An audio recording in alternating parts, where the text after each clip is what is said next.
2013 Dodge Dart with a 1.4.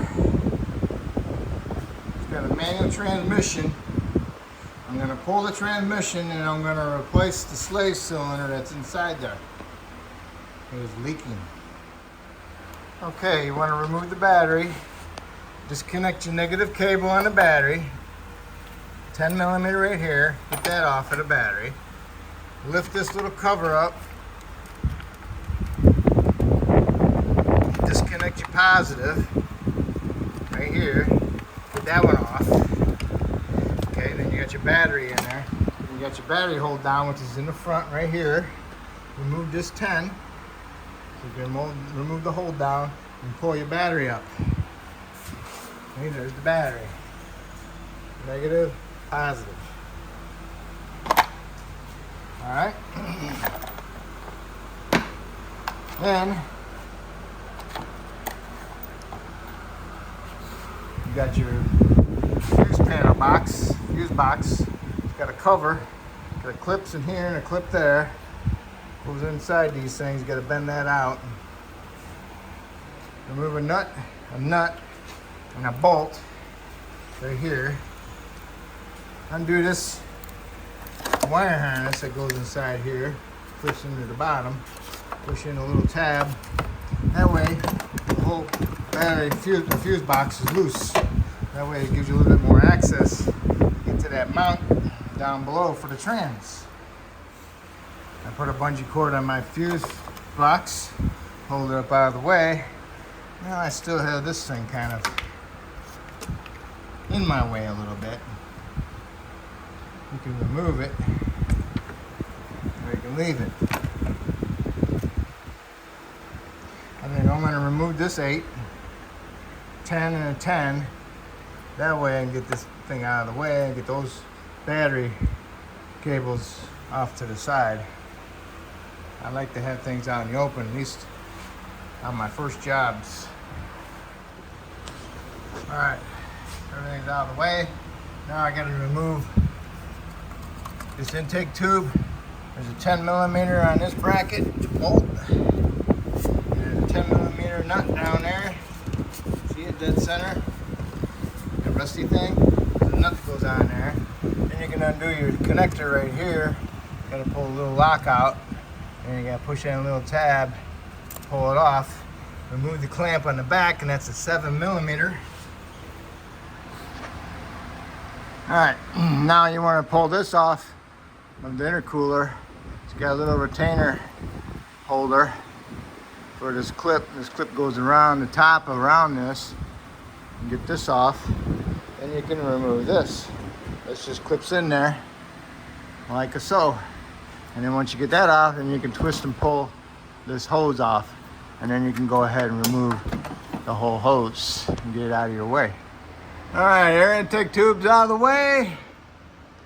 Now there's the battery tray. You got two 13s right there. You can remove those. There's one more on top.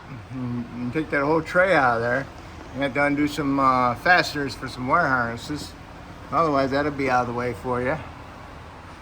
Since we got it up in the air, I'm gonna remove this panel because I need to get this thing out eventually, and the bolts are on the other side going that way.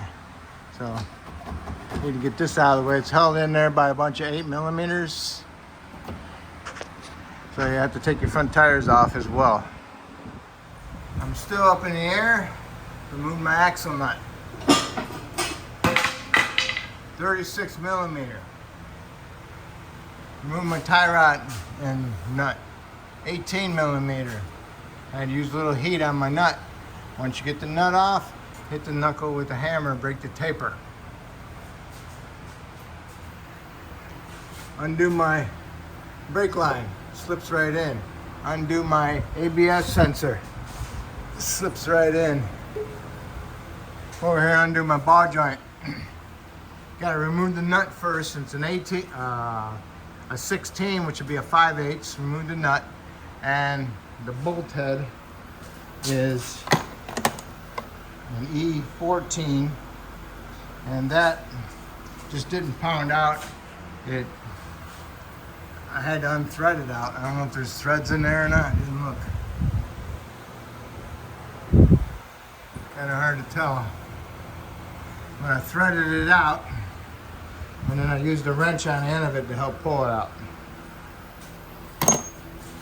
Alright, so next you gotta do is get your ball joint out. Got me a big chisel.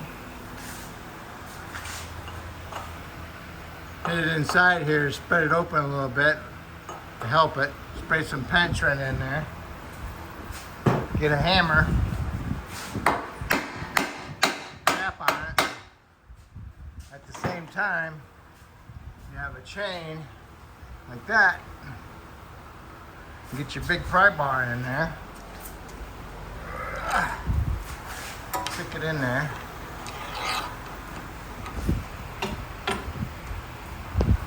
You're looped in there like that.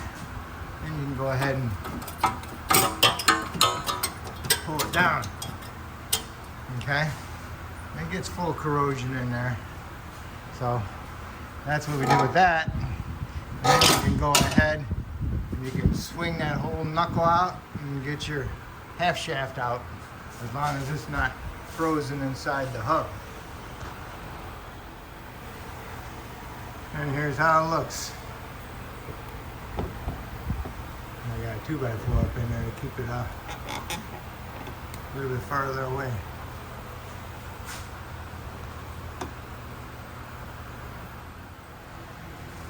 That's like 20, 30 hits with a sledgehammer on the control arm to get it out. I am spooked. It'd be nice to have two people, one to pry down and one to hit. There's something you probably don't want to do, but you'll thank me in the long run. It's a 12 millimeter Allen. Remove the drain plug. And I captured my fluid just in case I can't figure out what kind of fluid goes in there. Here's my drain plug. Now I'm going to remove all the filing that's on there and put it back in. Alright, I'm going to pull the half shaft out of the passenger side. So you need to remove these two 13 millimeter headed bolts on this support right here. Okay? Then you can just go ahead and pull it straight out. There it is. They don't have no clip to hold it in. What holds it in is that. Okay, so now on the driver's side, you gotta get a little pry bar in there and pry against this CV joint and the trans, and you're pushing it that way. That way they come unclipped inside there. You know, they did mine, so all I gotta do now is pull it out. Just in case you don't know what I'm talking about, you have to get like that and that, and poof, pry it out of there. Try not to stick it inside here and chip anything or scratch anything. See? That's where that clip goes, is in there.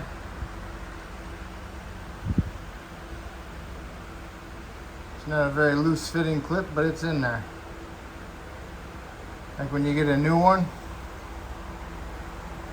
the clips are pretty spread open because they had to go around the shaft to get on there. This one's kind of wore out. Next, I remove my front bumper bolts, 15 millimeter. Come over here and remove my 4 bolts here. These are E18. E18. Yep, E18. Okay, then kick that down.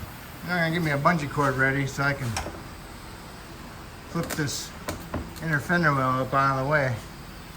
I'm gonna remove the ground. I'm gonna remove that little 10 millimeter head bolt there for that bracket for the wire harness. Unplug that sensor and remove this bolt so to take off this bracket with all these connectors on it. And then I'm gonna do my clip for my slave cylinder, pull my line off. Still got that mount back there. I'm gonna do that last. Hopefully that's gonna help hold it up a little bit for me, so I can go up there and remove that upper mount. hopefully. All right, I moved this bolt. It's an 18 millimeter. I stuck it back in there, a couple threads, because I still want to hold the trans in from underneath. And had to loosen up the two exhaust bolt nuts, heat them up, otherwise they'll snap off. And you gotta take off a 15 millimeter bolt going off here off the bottom. Okay? So I might just go ahead and disconnect the O2 sensor and let this hang down and strap it off to the side. But I still need that up out of the way. Because you got a couple more bolts here in the bottom, the exhaust was in the way, and you got another big one over here, and you got starter bolt up there also. And then you got a couple 10s on some shields. Got your two 15s here, you got a 10 there, you got a 10 there, a 10 there, 18, and then your starter at 13. Hopefully there's another bolt on top for the starter. I just got this one loose, a couple threads. Okay, I pulled my little clip off of here, pinched off the line a little bit, vice grips, a little pair, just enough to pinch it so it doesn't sit there and drip all my fluid out. So now I can go ahead and put this back on there. I don't lose it. And everything else looking pretty good on the bottom. I got that out of the way. I can go on the top, finish removing things on top. One thing on the bottom is that. Hopefully I don't have to drop this subframe. Just don't know yet. All right, we got one more bolt on that battery tray right there above the grounds. 13. Okay, if you want to get that out of there, out of the way, you gotta take that one out too. Battery tray, one more bolt right there. 13. And we got some harnesses clipped to it. And maybe it come out. It's just got some harnesses clipped to it. Just gotta undo them. I mean, if you can work around it, that's fine, but I like to see what I'm doing. All right. These are on top of the trans, 3 18s.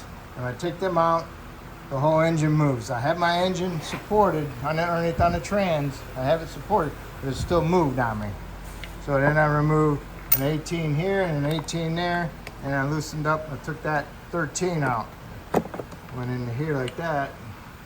So go ahead and took this mount out of there. Then I got my E8 18s, and I removed these three. Now I can remove that. And removing that will give me more clearance to get this trans out. Now we got such a mess over here. I think the best way, I don't know, have to disconnect them. Possibility even take the cables out.